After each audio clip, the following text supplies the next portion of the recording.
معزز محترم سامعین حضرات، واجب التکریم میری انتہائی باحیا باعزت دینی ماں اور بہنوں،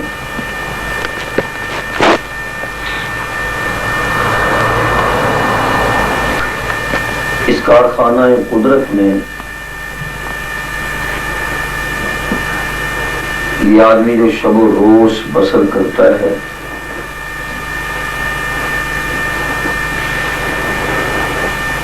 وہ ایک حالت میں رہتا ہے۔ ہر آدمی پر بیک وقت ایک کیفیت طاری ہوتی ہے، جبکہ وہ کیفیتیں دو ہیں۔ ایک کیفیت کا نام غم ہے اور دوسری کا نام خوشی ہے۔ یا تو کوئی آدمی، کوئی فرد، کوئی مرد، کوئی عورت، کوئی چھوٹا، کوئی بڑا خوشی میں ہوگا، اور یا پھر غمی کی حالت میں ہوگا۔ اس کے علاوہ تیسری کوئی حالت جو ہے وہ انسان کی نہیں ہوتی۔ کہ تیسری ہوتی ہے وہ جی بول رہے ہو کوئی انگلینڈ تیجی ہوتی ہے تو دسو۔ عمومی طور پہ دو ہی حالتیں ہوتی ہیں، یا کوئی آدمی خوش ہوگا اور یا پریشان ہوگا۔ یہ نہیں ہو سکتا کہ بیک وقت ایک آدمی خوش بھی ہو رہا ہو اور پریشان بھی ہو رہا ہو۔ اگر دونوں چیزوں کے اثرات ملے جلے ہوں گے تب بھی کوئی نہ ایک چیز غالب ضرور ہوگی۔ یعنی بسا اوقات یہ ہوتا ہے کہ انسان کو کوئی نہ کوئی خوشی کی خبر ملتی ہے، ساتھ ہی کوئی نہ کوئی غمی کی خبر بھی مل جاتی ہے۔ تو اب یہ اس کا اپنا مزاج ہے یا جس طرح کا واقعہ ہوگا یہ اس پہ انحصار ہے کہ اس کی غمی پہ خوشی غالب آ رہی ہے یا خوشی پہ غم غالب آ رہا ہے۔ لیکن حقیقت میں انسان جو ہے وہ اسی کیفیت سے دوچار ہوتا ہے، یا خوش ہوتا ہے یا پریشان ہوتا ہے۔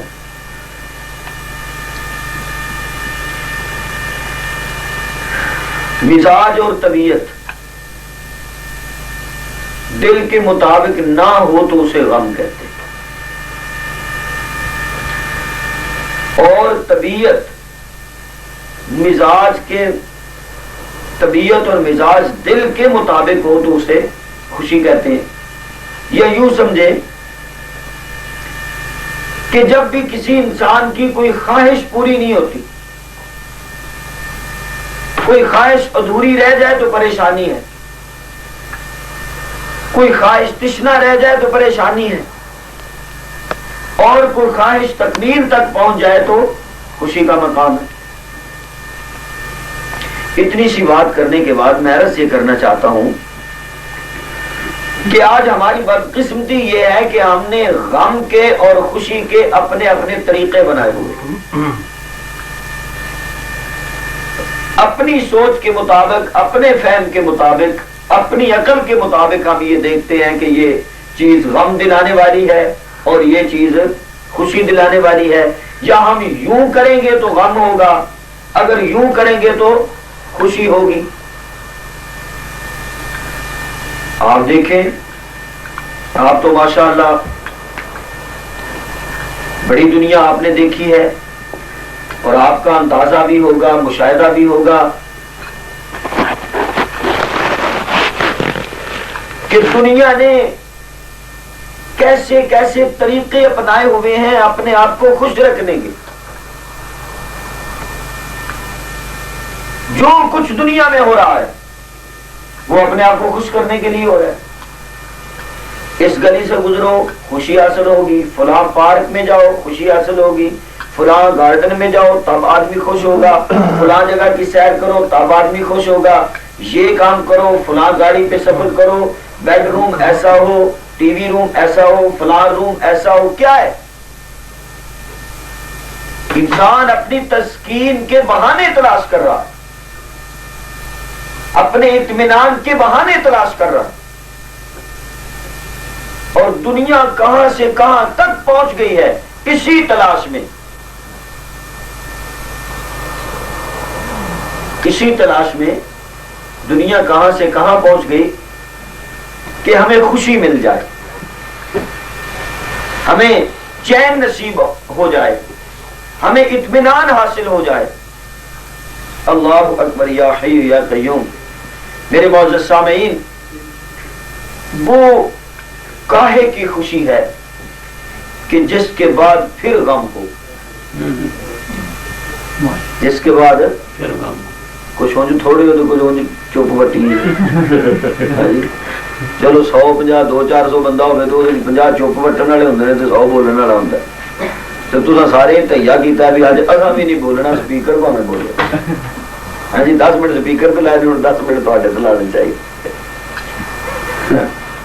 میری بات کا جواب دیں، وہ کیسی خوشی ہے کہ جس کے بعد پھر غم ہو، پھر غم ہو۔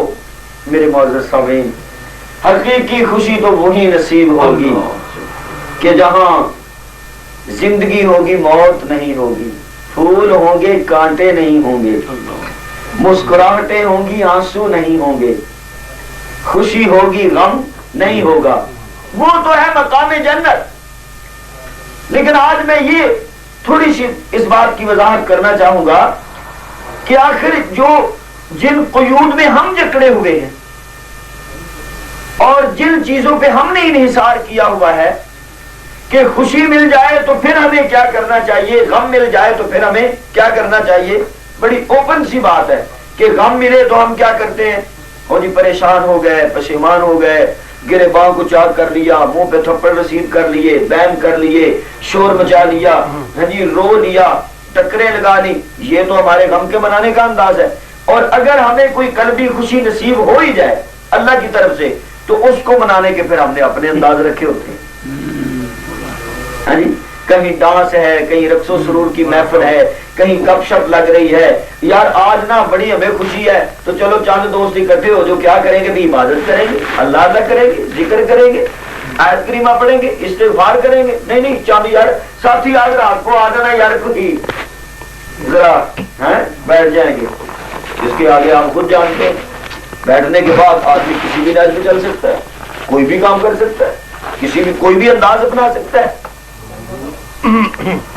تو کیا غم منانے کے یہ طریقے ہیں؟ اگر غم آئے تو اس کے منانے کے یہ طریقے ہیں، اگر خوشی آئے تو اس کے منانے کے یہ طریقے ہیں۔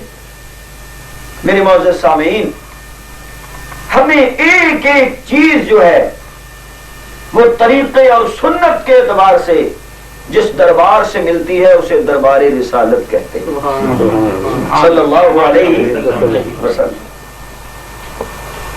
میرے معزز سامعین، حضور انور صلی اللہ علیہ وسلم کیا آپ پہ غم نہیں آیا؟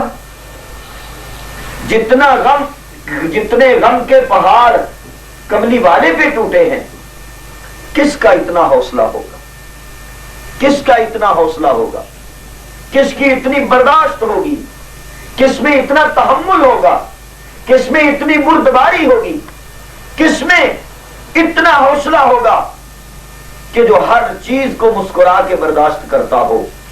وہ دنیا میں صرف ایک ہی ذات ہے، حضور علیہ الصلوۃ والسلام۔ لیکن دیکھنا تو یہ ہے، لطف تو تب ہے نا کہ غم ہو تب بھی کسی کو پتا نہ چلے کہ اسے کیا ہے، ہماری تو یہ عادت نہیں ہے، اور خوشی بھی ہو تو تب بھی کسی کو پتا نہ چلے کہ اسے کیا ہے۔ ادھر تو ماشاءاللہ پورا پتا چل جاتا ہے کہ آج غم ہے اور آج خوشی ہے۔ اللہ اکبر یا حی یا قیوم۔ میرے معزز سامعین، تو آئیے ہم حضور علیہ الصلوۃ والسلام کے کردار سے پوچھتے ہیں، حضور کی سیرت سے پوچھتے ہیں، حضور علیہ الصلوۃ والسلام سے پوچھتے ہیں، کالی کملی والے سے پوچھتے ہیں، امام الانبیاء سے پوچھتے ہیں، بدر الدجا سے پوچھتے ہیں، شمس الضحیٰ سے پوچھتے ہیں، سلطان الدین سے پوچھتے ہیں، ماہ جبی سے پوچھتے ہیں، رحمت للعالمین سے پوچھتے ہیں، سرکار دو عالم سے پوچھتے ہیں، روح دو عالم سے پوچھتے ہیں، جان دو عالم سے پوچھتے ہیں، ساقی کوثر سے پوچھتے ہیں، شافع معشر سے پوچھتے ہیں صلی اللہ علیہ وسلم کہ آقا علیہ الصلوۃ والسلام آپ رہنمائی فرمائیے نا کہ ہمیں غم میں کیا کرنا چاہیے اور ہمیں خوشی میں کیا کرنا، بولو یار کیا کرنا چاہیے، غم میں کیا کرنا چاہیے اور ہمیں خوشی میں کیا کرنا چاہیے۔ اگر ہم پہ پریشانی کے پہاڑ ٹوٹ پڑے تو ہم پھر کیا کریں، کیا انداز اپنائیں؟ اللہ اکبر یا حی یا قیوم۔ یہاں تو غم کے لباس اور ہوتے ہیں، خوشی کے لباس اور ہوتے ہیں، غم کا فیس اور ہوتا ہے، خوشی کا چہرہ اور ہوتا ہے، غم کے انداز اور ہوتے ہیں، پریشانی کے انداز اور ہوتے ہیں۔ پریشانیاں بڑھتی کیوں ہیں، غم ختم کیوں ہوتے ہیں؟ کہ یہ جتنے سارے سب کچھ جو ہم نے اپنایا ہوا ہے یہ ہماری سینس کے مطابق ہے، ہمارے کردار کے مطابق ہے، ہمارے شعور کے مطابق ہے، ہماری ذاتی تہذیب و تمدن پہ مبنی ہے۔ میرے معزز سامعین، جن لوگوں نے اپنے غم اور اپنی خوشی کو کملی والے کی آغوش میں ڈال دیا ہے ان کے نزدیک غم نہیں رہتا، خوشی خوشی نہیں رہتی، وہ نارمل رہتے، انہیں اطمینان قلب نصیب ہوتا ہے، انہیں تسکین نصیب ہوتی ہے۔ اللہ اکبر یا حی یا قیوم۔ حضور انور صلی اللہ علیہ وسلم آپ نے نبوت کا اعلان فرمایا تو آپ تو جانتے ہیں کہ حضور علیہ الصلوۃ والسلام کو کن مشکلات کا سامنا کرنا پڑا، اور آپ یہ بھی جانتے ہیں کہ ایک جسم کی تکلیف ہوتی ہے اور ایک روح کی تکلیف ہوتی ہے۔ تو جسم کی نسبت جو روح پہ ضرب لگتی ہے وہ زیادہ تکلیف دہ ہوتی ہے، وہ زیادہ اذیت ناک ہوتی ہے۔ ہاں جی، ہمارے ملک میں، ہمارے وطن عزیز میں، ہمارے پاکستان میں اللہ تعالیٰ اس کو تابندہ رکھے، شاد رکھے، آباد رکھے۔ ہاں جی، ہاں، وہاں تو کہتے ہیں نا کہ لاٹھی کا یا تلوار کا زخم جو ہے وہ مندمل ہو جاتا ہے مگر زبان کا لگایا ہوا زخم ختم نہیں ہوتا۔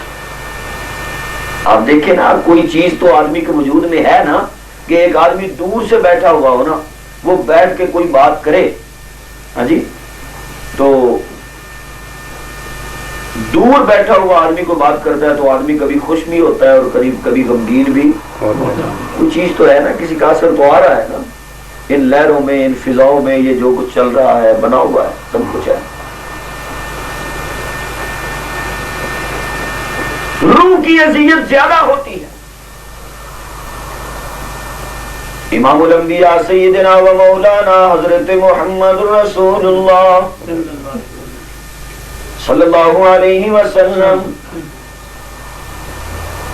آپ نے اللہ کی وحدت کا اعلان فرمایا۔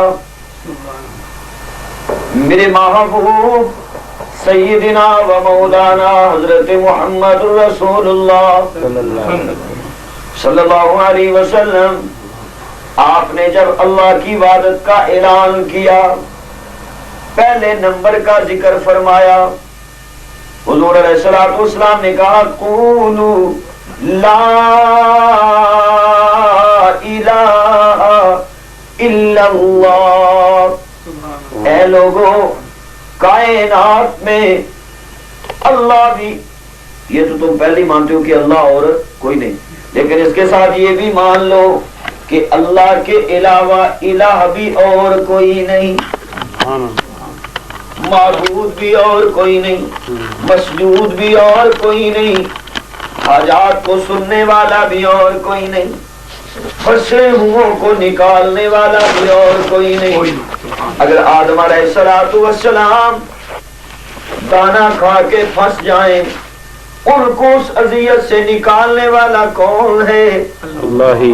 بولو بولو، اللہ ہی۔ اللہ نکالنے والا کون ہے؟ اللہ۔ اللہ۔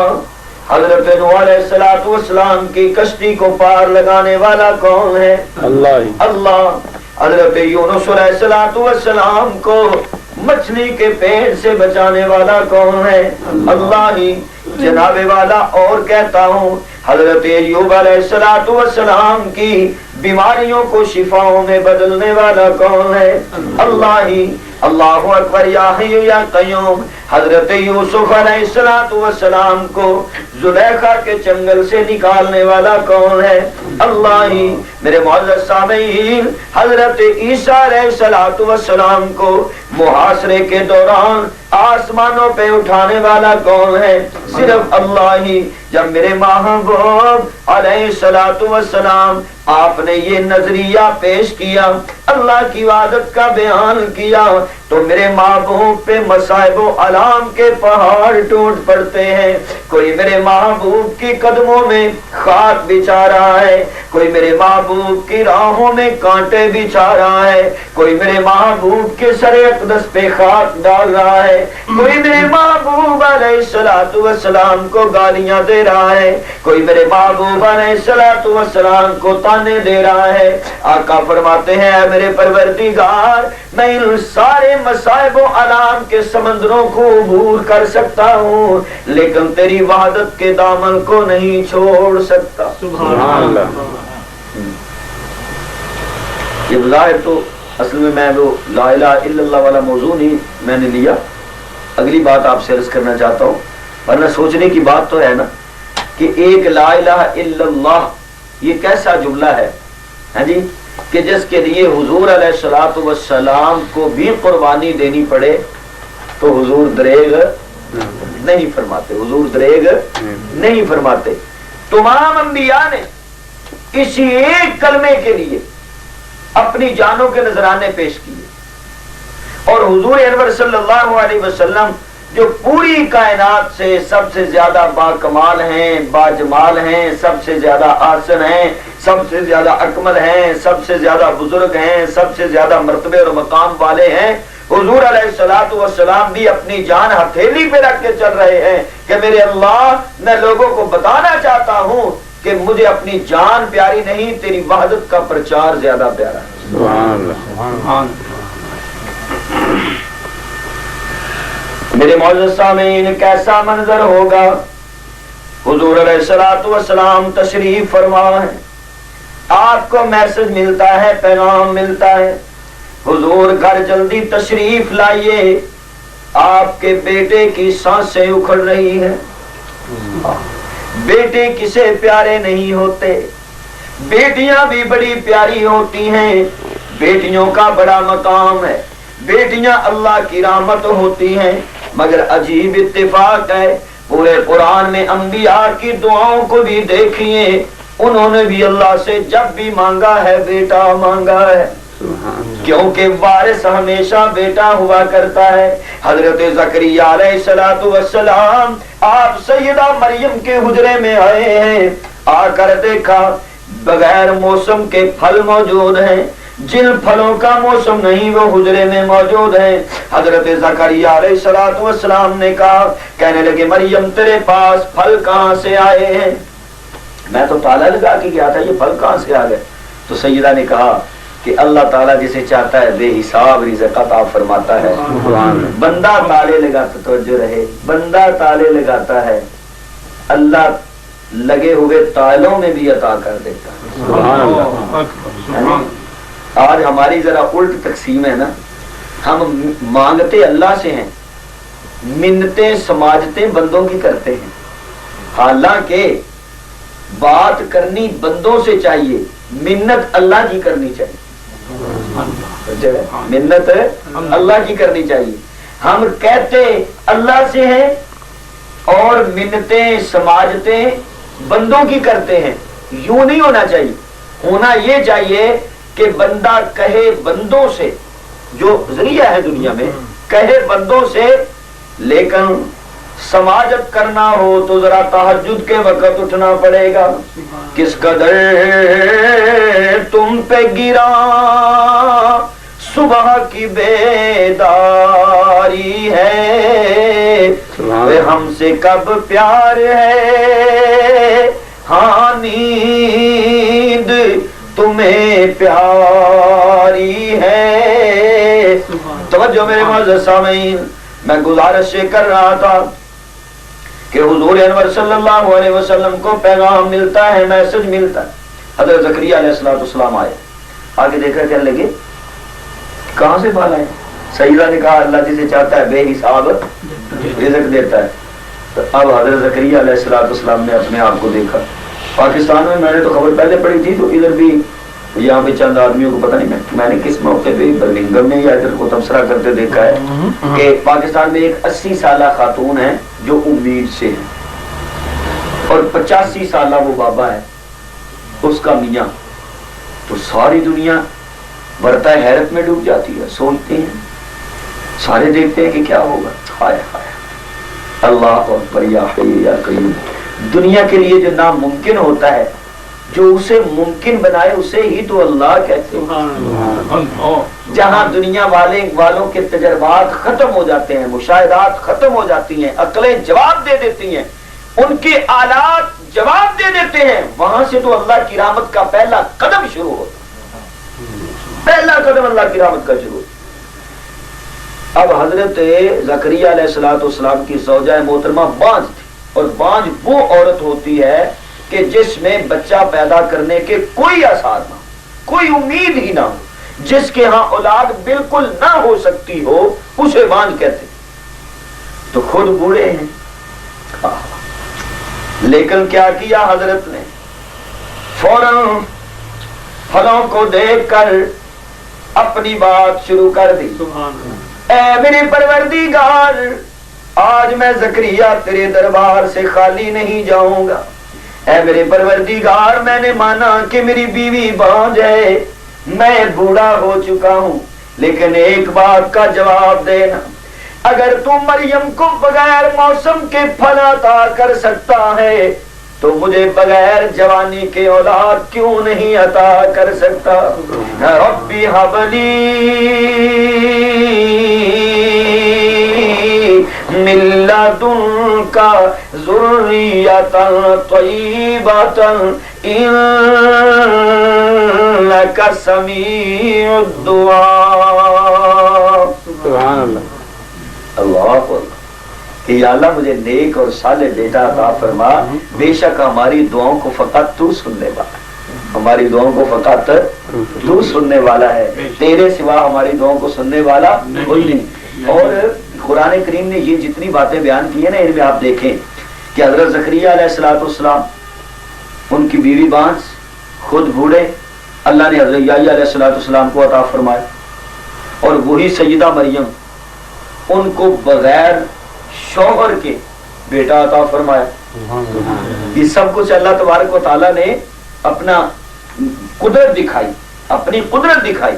ایک قانون ہوتا ہے, ایک قدرت ہوتی ہے. قانون یہ ہے کہ پانی ساکن نہیں رہتا. درخت جو ہوتے ہیں وہ ساکن ہوتے ہیں, وہ چلتے نہیں ہیں. لیکن قدرت یہ ہے کہ کبھی کبھی اللہ کے حکم سے پانی ٹھہر جاتا ہے, پانی ٹھہر جاتا ہے. سبحان اللہ نہ کہنا, بہت ثواب ہوگا. یہ بات ہے بلا کہ آدمی سبحان اللہ کہے. اللہ, جب پانی ٹھہر جائے تو یہ اللہ کی قدرت ہے. قانون یہ ہے کہ پانی چلتا ہے, قانون یہ ہے کہ پانی چلتا ہے. لیکن جب موسیٰ قدم رکھے تو اللہ کو منظور ہو تو پانی ٹھہر جاتا ہے. یہ پار ہو جائے, فرعون آ جائے تو پھر اپنی اصلی حالت پہ آ جاتا ہے. ٹھیک ہے. آگ جو ہے, قانون یہ ہے کہ آگ جلاتی ہے, آگ جلاتی ہے, مگر ابراہیم قدم رکھے تو سرد ہو جاتی ہے. سرد نہیں ہوتی, غلط کہہ گیا ہوں, سلامتی بن جاتی, سلامتی بن جاتی. میرے معزز سامعین, قانون اللہ کا اور ہے, قدرت اور ہوتی ہے. میرا یہ موضوع ہوتا بحمدہ, میں اس پہ کچھ موتی عرض کرتا. گزارش یہ کر رہا تھا کہ یہ دیکھیں, بیٹیاں رحمت ہیں, بیٹیوں سے بڑی محبت ہوتی ہے, اور جن کی بیٹیاں ہیں وہ اس بات کو محسوس کرتے ہیں کہ بیٹیاں اپنے ماں باپ کا بڑا درد رکھتی ہیں, بڑا درد رکھتی ہیں. بیٹے سب کچھ لے کے بھی ذرا موڈ میں ہی رہتے ہیں. ہاں جی, تو بیٹیاں جو ہوتی ہیں نا, وہی باپ کو دبانے بیٹھتی, وہی باپ کے پاس آ کے بیٹھتی, وہی باپ کی پیشانی سے پسینہ پوچھتی ہے, وہی کبھی کبھی باپ کے کہہ لیا کرتے ہیں کہ ابو کیا بات ہے, چیز نہیں آئی تو پھر کیا ہوا, آپ آ جائیں نا, ہمیں کوئی ضرورت نہیں. لیکن کیسی بات ہے کہ بیٹا اللہ کی اتنی نعمت ہے کہ جب بھی کسی نبی نے مانگا ہے اللہ سے بیٹا ہی مانگا. اللہ سے کیا مانگا ہے؟ میرے معزز سامعین, یہ بات عرض کرنے کا مقصد یہ ہے کہ اب آپ خود اندازہ کر لیجئے میرے محبوب کو اپنے بیٹے سے کتنی محبت ہوگی۔ امام الانبیاء صلی اللہ علیہ وسلم آپ تشریف لاتے ہیں، اپنے بیٹے کو گود میں رکھا، بیٹے کی سانسیں اکھڑ رہی ہیں، اے میرے رب کریم تیرے نبی کی گود میں تیرے نبی کا بیٹا ہے، اس کی سانسیں کیوں اکھڑ رہی ہیں؟ اللہ فرماتے ہیں تاکہ دنیا کا عقیدہ بن جائے، دنیا کو پتہ چل جائے کہ موت کا مالک بھی میں ہوں اور زندگی کا مالک بھی میں ہوں۔ تبارک الذی بیدہ الملک وہو علی کل شیء قدیر۔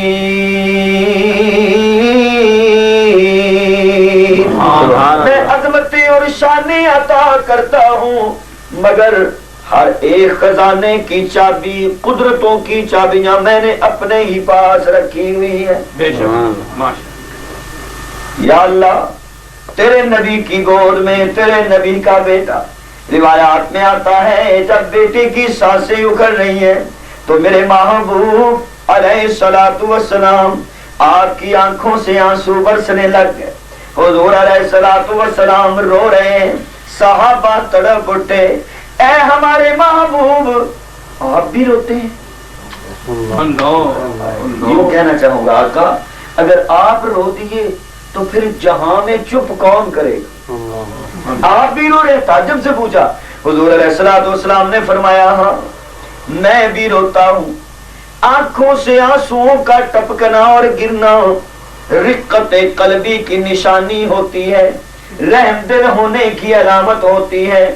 میں غم کی حالت میں آنسو بہانے سے منع نہیں کرتا مگر جو اپنے چہرے کو پھاڑ ڈالے، تماچے مارے، گریبان چاک کرے، میں محمد اعلان کرتا ہوں کہ میرے ساتھ اس کا کوئی تعلق نہیں ہے۔ اچھا رو دیا آقا، بیٹا فوت ہو گیا، اللہ کی مرضی، اب کیا کیا جا سکتا ہے؟ کون ہے دم مارنے والا؟ کون ہے کچھ کرنے والا؟ اللہ اکبر، یا حی یا قیوم برحمتک استغیث۔ اب ہوا کیا کہ جتنے حضور علیہ السلام کے مخالفین تھے نا، انہوں نے نبی علیہ السلام کے خلاف ایک اور مہم شروع کر دی، کیونکہ جو مخالف ہوتا ہے نا اس کا اور کام ہی کوئی نہیں ہوتا، وہ دور بھی لگا کے یوں بیٹھو کہ کب کوئی کسی سے مسٹیک ہو اور میں اس کو پوٹ اپ کروں۔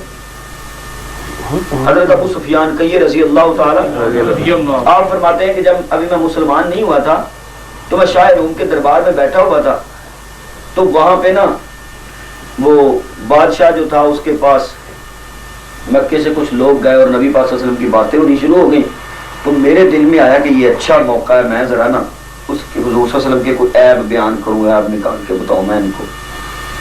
تو بادشاہ جو ہوتے تھے نا اس وقت شاہی دماغ والے ہوتے تھے، اس نے کہا جس نے نبوت کا دعویٰ کیا ہے اس نے کبھی جھوٹ بولا ہے؟ بات سمجھے، اس نے کبھی جھوٹ بولا ہے؟ تو ابو سفیان کہنے لگے میرا دل چاہتا تھا کہ میں زیادہ سے زیادہ مخالفت کروں حضور صلی اللہ علیہ وسلم کی، لیکن مجبور تھا۔ میں نے کہا جی نہیں، جھوٹ تو کبھی نہیں بولا، جھوٹ تو کبھی نہیں بولا۔ تو بادشاہ نے کہا ہاں نبی سچے ہی ہوا کرتے ہیں، باقی جو نبی ہوتا ہے وہ جھوٹ ہے۔ اچھا، پھر بادشاہ نے کہا کہ خوبصورت بھی ہے، خوبصورت بھی ہے؟ ابو سفیان کہتے ہیں ہاں جی خوبصورت تو ہے، بس کوئی اتنا زیادہ نہیں، بس ایسے ہے کہ 14ویں رات کا چاند بھی اس کے سامنے آئے تو شرما جاتا۔ بادشاہ نے کہا واقعی بھائی نبی جو ہوتا ہے وہ خوبصورت بھی ہوا کرتا ہے۔ اچھا، اور کوئی اس کی بات؟ ہاں جی وہ ایک نئے دین کی بات کرتا ہے۔ بادشاہ نے کہا دین کو چھوڑ، مجھے یہ بتا کہ جب وہ گزرتا ہے تو کیا ہوتا ہے؟ ابو سفیان کہنے لگے جی گزرنے سے کیا ہوتا ہے، بس گزر جاتا ہے تو پیچھے اس کی خوشبوئیں پھیل جاتی. لوگ چوک اور گلیاں سونگ کے بتا دیتے ہیں کہ یہاں سے آمنہ کا لال گزر کے گیا. اللہ حضرت ابو سفیان رضی اللہ تعالیٰ عنہ فرماتے ہیں کہ میں کہوں کہ یا اللہ کوئی ایسی بات مجھے ملے تو میں خلاف کروں ان کے. فوراً مجھے یاد ہے میں نے کہا ہاں جی بادشاہ سلامت میں آپ کو ایک بات بتاتا ہوں. چند دن ہوئے ہیں اس نے مکے میں ایک اور بات چھوڑی ہے. کہتے ہیں کہ میں معراج پہ گیا ہوں. دیکھیں نا مسجد اقصی مکے سے 3 ماہ کا راستہ ہے. تو وہ کہتے ہیں کہ میں اقصی بھی گیا اور پرسوں میں بھی گیا اور واپس ہو کے ایک ہی رات میں آ گیا. ہائے ہائے اللہ اللہ. تو کہنے لگے کہ میں نے جب یہ اعتراض کیا نا تو بادشاہ بھی نہیں بولا. وہاں سے ایک پادری اٹھ کے کھڑا ہو گیا. کہنے لگا میں گواہی دیتا ہوں کہ وہ واقعی اللہ کے سچے رسول ہیں اور یہ بات بھی بالکل سچی. بادشاہ نے کہا تم کیسے گواہی دیتے ہو، تم ادھر وہ ادھر. کہنے لگے جی اصل میں بات یہ ہے کہ میں متولی ہوں، میری ڈیوٹی ہے مسجد اقصی کے دروازے بند کرنے کی. جس رات کی یہ بات کر رہے ہیں نا وہ بات اچھا ہوا انہوں نے بتا دی، میری سمجھ میں بھی اب آئی ہے. میں خود اس دن سے پریشان تھا. تو میں رات فارغ ہونے کے بعد میں نے سارے دروازے بند کیے. ایک دروازہ میں بند کرتا رہا، وہ بند نہیں ہوتا تھا. میں نے بڑا زور لگایا، بند نہ ہوا. اور آدمیوں کو بلایا تب بھی بند نہ ہوا. پھر میں نے مستری کو بلوایا تب بھی بند نہ ہوا. تو تھک ہار کے میں نے کہا کہ اب یار صبح بھی چھوڑتے ہیں، دروازہ بند نہیں ہو رہا. تو میں رات کو چلا گیا. جب صبح میں نے آ کر دیکھا تو مسجد کی فضا سے مجھے محسوس ہوا کہ آج رات ہماری مسجد کسی نبی کی قیام گاہ بنی رہی. اور باہر میں نے ایک پتھر دیکھا جس پتھر میں سوراخ تھا اور محسوس ہوتا تھا کہ وہاں پہ کسی نے کوئی رات جانور باندھے رکھا ہے. تو موصوف کی بات سے میری بھی تصدیق ہو گئی ہے کہ واقعی وہ اس رات مسجد اقصی میں آئے. اللہ اکبر یا حی یا قیوم. میرے معزز سامعین، حضور علیہ الصلوۃ والسلام کی اتنی مخالفت کی لوگوں نے، پروپیگنڈا دیکھ رہے ہیں کہ کوئی نئی بات ہو اور ہم پھر باتیں کریں زیادہ سے زیادہ. اب اس بات کو بھی اسی مہم کا حصہ بنا لیا. جہاں چند لوگ بیٹھ جاتے وہیں بیٹھ کر یہ کہتے لو جی یہ کہتا ہے میں نبی ہوں، میں رسول ہوں، میں آخری پیغمبر ہوں. اس کا تو بیٹا ہی کوئی نہیں ہے، بیٹا اس کا ہے نہیں، اور جس کا بیٹا نہیں ہوتا اس کی نسل زندہ نہیں رہتی. جس کا بیٹا نہیں ہوتا وہ لا ولد ہوتا ہے، لا وارث ہوتا ہے. یہ کہتا ہے میں نبی ہوں، میں رسول ہوں، اس کا تو نام ہی زندہ نہیں رہے گا. یہ نبی کیسے ہو سکتا ہے؟ میرے معزز سامعین، اگر آپ کا ذوق تازہ ہو تو میں اس انداز میں کہنا چاہوں گا. مجھے یوں محسوس ہوتا ہے جیسے میرے محبوب علیہ الصلوۃ والسلام نے بیٹھ کے آنسو بہانے شروع کر دیے. اے میرے پروردگار، انہوں نے میرے راستے میں کانٹے بچھائے، میں نے اف نہیں کی. انہوں نے مجھے گالیاں دی، میں نے کوئی بات نہیں کی. انہوں نے مجھے ھذا ساحر کذاب کہا، میں تب بھی بالکل خاموش رہا. اے رب کریم، 2-4 جملے تعزیت کے کہہ دیتے تو کون سا فرق پڑ جاتا. اے میرے پروردگار، آج انہوں نے محمد کی روح پہ حملہ کیا ہے. پہلے میرے جسم کو اذیتیں دیتے رہے، آج محمد کی روح کو زخمی کر رہے ہیں. کہتے ہیں اس کا بیٹا نہیں ہے. جس کا بیٹا نہیں ہوتا اس کا نام بھی نہیں رہتا، نسل بھی زندہ نہیں رہتی. اے میرے پروردگار، اگر تو میرے بیٹے کو نہ لے جاتا تو تیرے خزانے میں کون سی کمی آ جاتی نا، تیرے خزانوں میں کون سا فرق پڑ جاتا نا.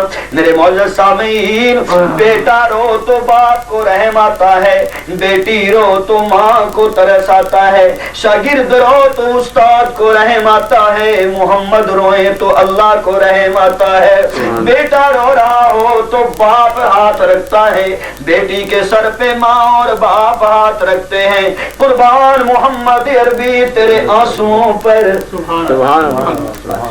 قربان محمد عربی تیرے اشکوں پر، تیری آنکھوں کے سمندروں کے موتیوں پر، کہ جب تیرے عارض الرخسار تیرے ان موتیوں سے تر ہوتے ہیں تو میرا اللہ خود آپ کی تسلی کے انتظام فرماتا ہے۔ حضور انور صلی اللہ علیہ وسلم بیٹھے آنسو بہا رہے ہیں، اللہ فرماتے ہیں جبریل جائیے ذرا، جائیے میرے نبی سے جا کے کہہ دیجئے، فرمایا انا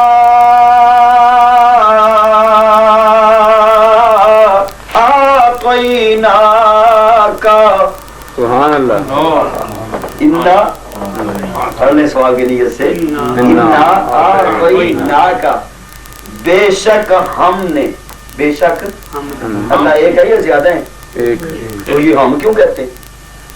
طاقت کی وجہ سے، قدرت کی وجہ سے، قدرت کی وجہ سے۔ آپ کسی سے کچھ آپ جھگڑا کر لینا تو آپ کہتے ہیں اسی نبڑ لیں گے، اتنے تین جی کہی گا اسی تیرے نال بھی تو بندہ تے کلے تے کہنے اسی تیرے نال نبڑ لیں گے، مقصد یہ ہوتا ہے اپنی طاقت کا اظہار کرنا، جرت کے اسی مضبوط لینے ہیں، پاورفل لینے ہیں، ہے جی اپنا جوہر دکھانا، جیسا ہمارے علامہ صاحب فرما رہے ہیں، ہے جی یہ مقصد ہوتا ہے نا، یہ کہتے اللہ اپنی شان کے مطابق کہتے ہیں وَجَعَلْنَا اللَّيْلَ لِبَاسًا، اور ہم نے رات کو تمہارے لیے پردہ بنایا ہے، وَجَعَلْنَا النَّهَارَ مَعَاشًا، اور ہم نے دن کو بنایا ہے تاکہ تم اس میں معیشت کا کام کر سکو، کھانے پینے کا یہ تمام اور بندوبست کر سکو۔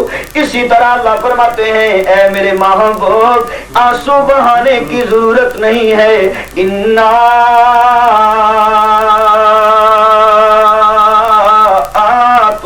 آتیناکا، سبحان اللہ، ہم نے عطا کیا ہے کا آپ کو، کیا ہم نے عطا کیا ہے آپ کو، چپ کریں، آنسو پوچھ ڈالیں، تسلی رکھیں، کیوں پریشان ہیں، ہم نے آپ کو عطا کیا ہے، لفظوں میں بیان وصف پیغمبر نہیں ہوتا، سبحان اللہ، لفظوں میں بیان وصف پیغمبر نہیں ہوتا، کوزے میں کبھی بند سمندر نہیں ہوتا، کوزے میں کبھی بند سمندر نہیں ہوتا۔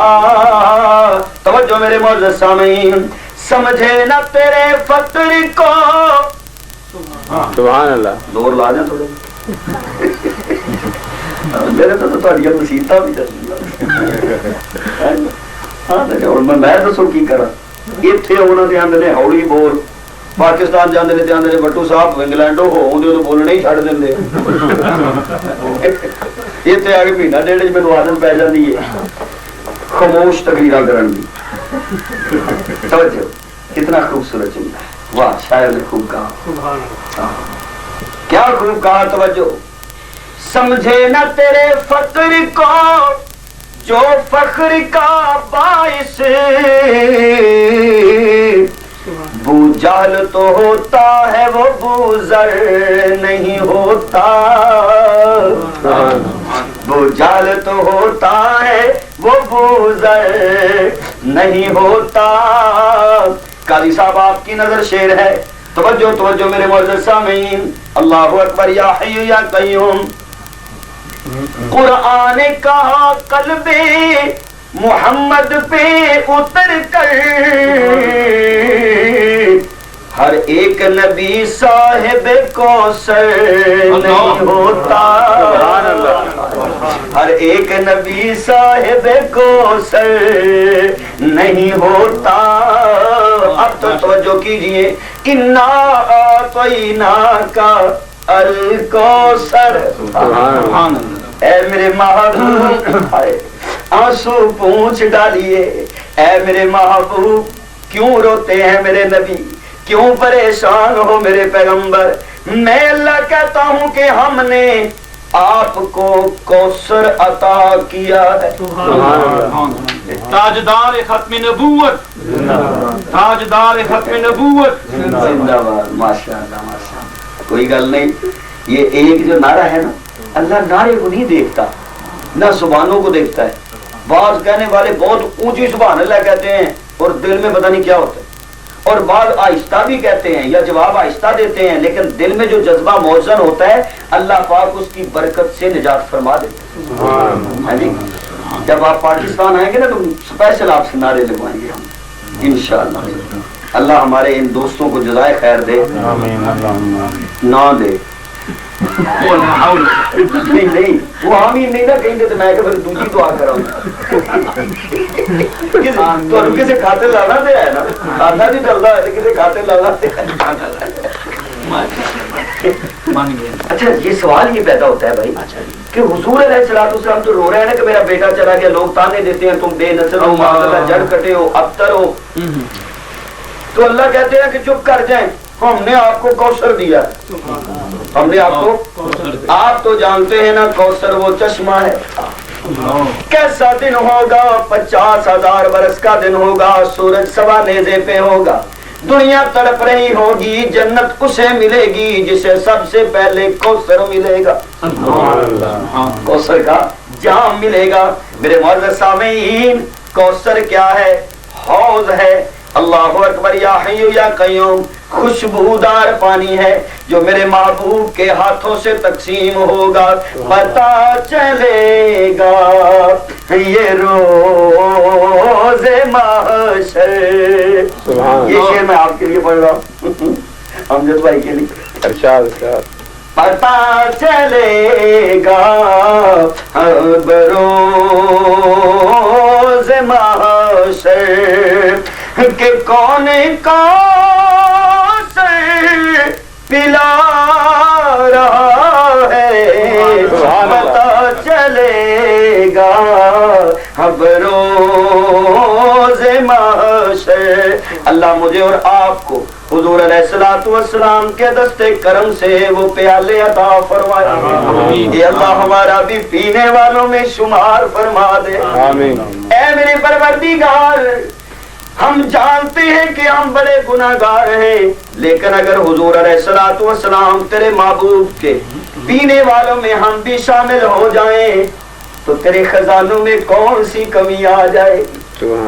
تجھے کون پوچھے گا کہ تم نے جناب ان کو لائن میں کیوں کھڑا کر دیا؟ کوئی نہیں پوچھے گا.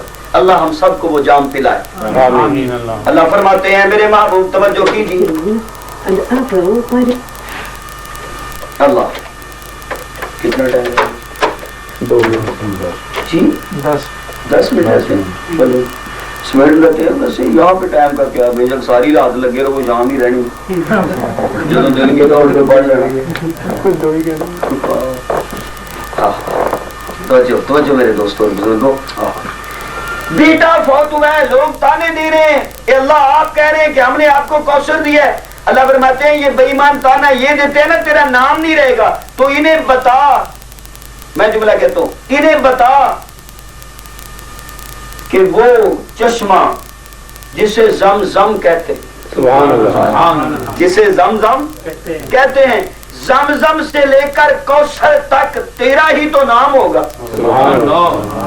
یہ کہتے ہیں نا تیرا نام نہیں رہے گا, تو انہیں بتا کہ تیرا ہی تو نام رہے گا. میرے محبوب علیہ الصلوۃ والسلام جب تو کوثر پلائے گا تو آئیں گے تو یہ بھی آئیں گے, تو کیونکہ جب پیاس لگی ہوتی ہے تو پھر آدمی جاتا تو ہے نا, تو جتنی اس نے پیاس ہوگی اتنی نہ کسی کو پہلے لگی ہے نہ اس کے بعد کبھی لگے گی. تو جائیں گے تو یہ بھی, جب آئیں گے نا تو تب بھی نہیں کہنا اب بتاؤ میرا نام نہیں رہا تھا کہ تمہارا نہیں رہا تھا, ہم نے تجھے کوثر دیا ہے. یہ کہتے ہیں تیرا نام نہیں رہے گا. میرے محبوب تیرا نام کیوں نہیں رہے گا؟ خلوت میں میرا نام ہوگا, تیرا نام ہوگا, جلوت میں میرا نام ہوگا, تیرا نام ہوگا, اذان میں میرا نام ہوگا, تیرا نام ہوگا, نماز میں میرا نام ہوگا, تیرا نام ہوگا, کلمے میں میرا نام ہوگا, تیرا نام ہوگا، درود میں میرا نام ہوگا، تیرا نام ہوگا، میرے پیارے پیغمبر میں پوری دنیا کی سچویشن اس طرح کی قائم کر دوں گا کہ بھارت میں اذانیں ہو رہی ہوں گی، وہاں پہ نماز کا وقت ختم ہوگا، پاکستان میں تیرے میرے نام کے ترانے گونج اٹھیں گے، پاکستان میں وقت ختم ہوگا، سعودی عرب میں اذانیں شروع ہو جائیں گی، سعودی عرب میں وقت ختم ہوگا، برطانیہ میں اذانیں شروع ہو جائیں گی۔ میرے معزز سامعین یوں کہنا چاہوں گا، اللہ فرماتے ہیں میرے محبوب 24 آور، ایک پل، ایک گھڑی، ایک ساتھ، ایک لمحہ بھی ایسا نہیں ہوگا کہ جس میں تیرا ذکر نہ ہو یا میرا